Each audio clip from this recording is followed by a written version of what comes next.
everyone, it's Lauren. Today I'm going to be reading the 9th chapter of Mistaken Identity.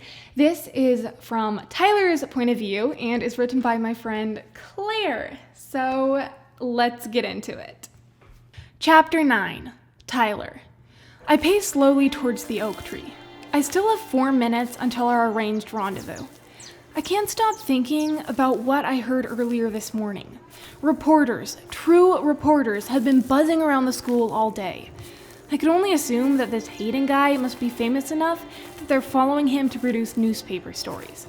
But a small group of them were huddled together in a hallway this morning on my way to geometry, and I had to ask politely to squeeze through as they were obstructing almost the entire hall.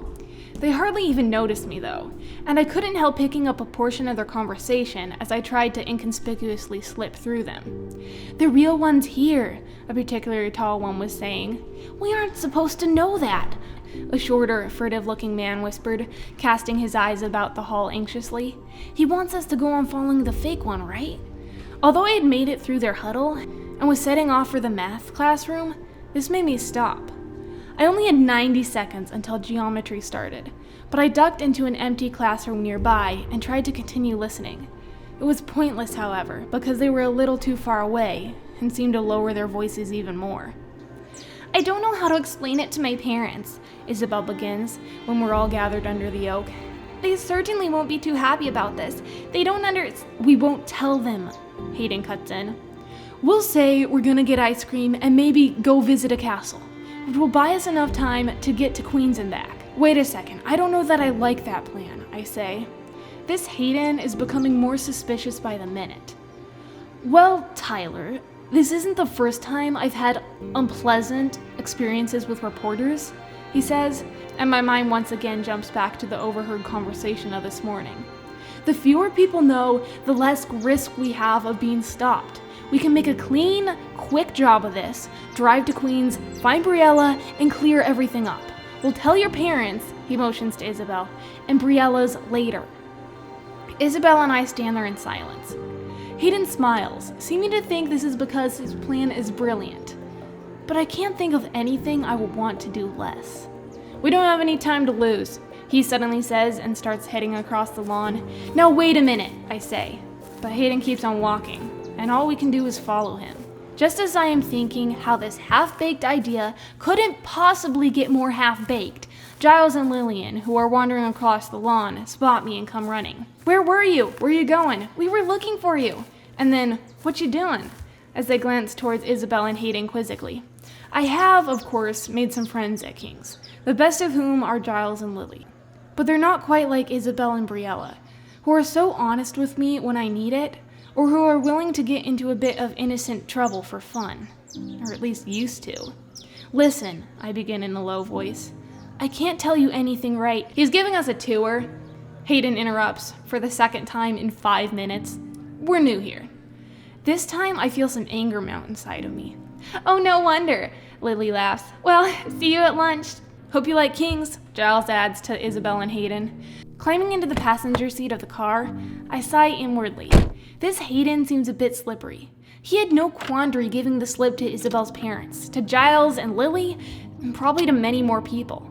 But that isn't what bothers me the most. Isabelle's been acting strangely. She didn't seem as bothered as me about lying to her parents and my friends. And Briella, when I saw her for the first time in months, 2 days ago, hardly even greeted me. Granted, she was in a tight spot, but it wasn't a tight spot like the kind we used to get into when we were younger. Climbing trees on our neighbor's property to save a robin's nest, or sneaking onto the church property to ride trash can lids down the snowy hill. Instead, she was running around on a motorcycle with a teenage Hollywood star. And though she explained to me that it wasn't by choice, I can't forget the image of her surprised face when I first found her, doused in makeup and wearing a mess of frills, jewelry, and 6-inch heels. "Hey, what's the matter, Tyler?" Isabelle is looking at me with a concerned expression. I can't tell her what I was just thinking, so I say the other thing that has been weighing me down. "There's no way this plan is gonna go as simply as we think. We can't just hijack a person out of boarding school. Queens has security like a prison."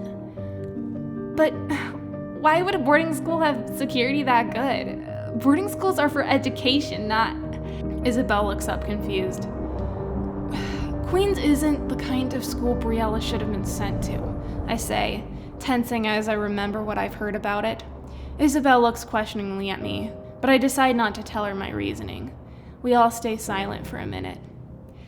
Remember that time when we were little, we were playing pretend and made those paper coupons? And then we dropped one on the sidewalk and that lady picked it up like it was real? We went through all that trouble to find her.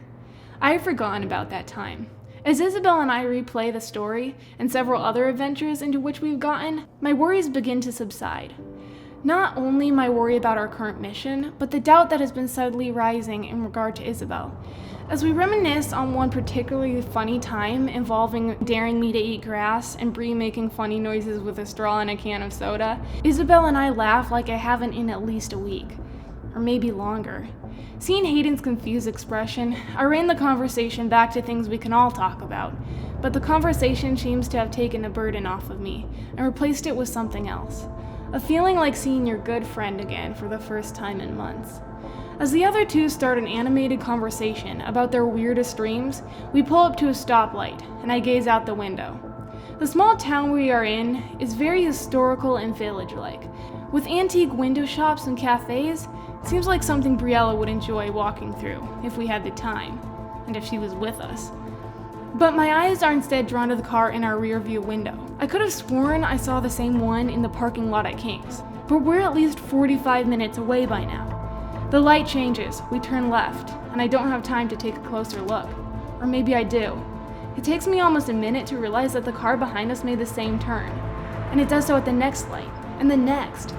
Hayden starts making sudden turns without a turn signal, against my better judgment, in an attempt to throw them off. But they wildly maneuver through each intersection, amid honks and car screeches, and keep our trail.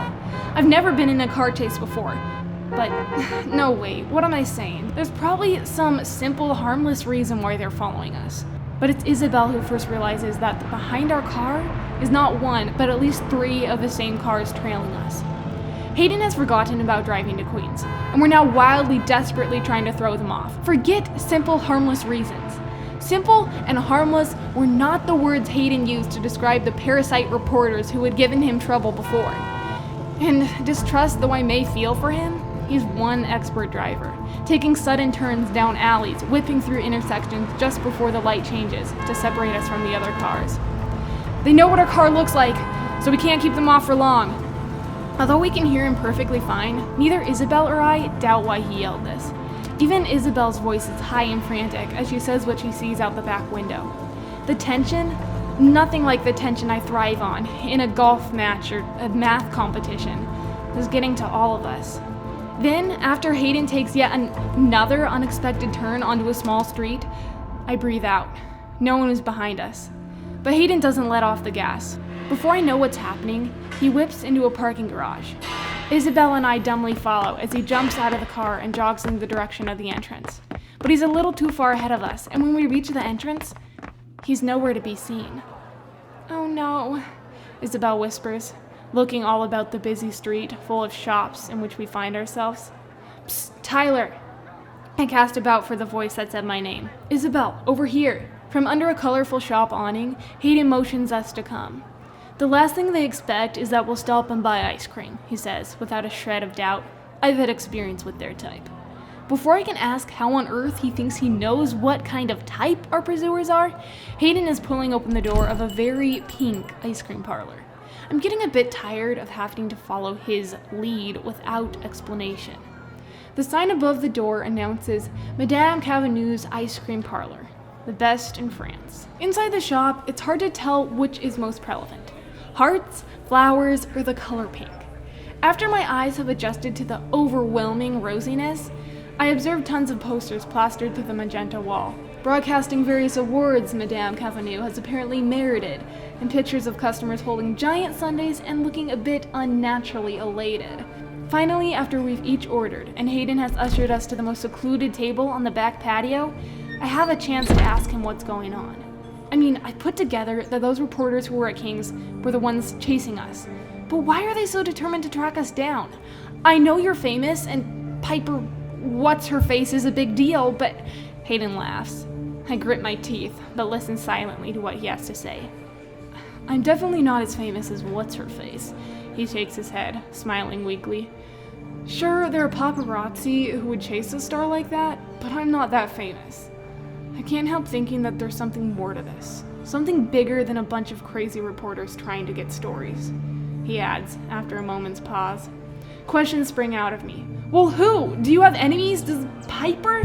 What'd you do? Tyler, Isabelle moans. Do they know that Piper isn't Briella? Are they trying to hurt us? Are they trying to hurt her? The last one isn't a question, but a demand. Some things don't work the same way in Hollywood as in ordinary life, he answers, ambiguously. If you don't know, just say so, I demand impatiently. I half expect, no more than half expect, him to just throw out another mysterious, condescending answer. I can see Isabelle in my peripheral, sitting up straight, somewhat nervously. She can't stand conflict. But Hayden looks me in the eye and says, okay, I don't know. Our conversation is more peaceful going forward, and I begin to think that Hayden may have been right to lay low here. I stop, at least temporarily, worrying so much about our pursuers. A few minutes later, Hayden is telling us about a movie he was once in that involved a motorcycle chase scene. Isabelle starts giggling, but I don't find it particularly funny. Even Hayden is confused. She points across the courtyard to a lady who seems to be attracting quite a lot of attention. A chef, probably Madame Cavanu, is walking towards our table. She's a bit heavy-set, but towering in height, especially when she reaches our table and greets us. Well, I hope you've been enjoying your ice cream, she says, not quite pleasantly. I can see why Isabelle found her appearance funny, but it looks a little more strange and disconcerting to me. Her face is very white with powder, especially in contrast with the bright pink lipstick and thin penciled eyebrows. Her most notable feature, though, is her tall beehive-style hair, which is bubblegum pink. There's a man here who wants to speak to you. Actually, several people, she says disapprovingly. This ice cream parlor has never been a place for business. She looks as if it's our fault. But they want to know where they can go to meet you. Meet you elsewhere. She gives us a look, as though asking us to challenge her. Chateau de Vizille, Hayden says without missing a beat. That's where we're heading now. Madame Cavanu heads back across the courtyard, and I turn to Hayden. You realize that's the third group of people we lied to today, I say. I didn't lie, he responds. We're actually going to that castle.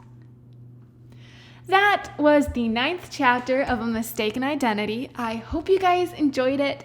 If you did, then please subscribe to my channel and hit that notification bell. Also, check out my Instagram, Longer Studios. And if you've not watched my last video, then click up here. Thank you for watching. Stay safe, stay healthy, and have a great week.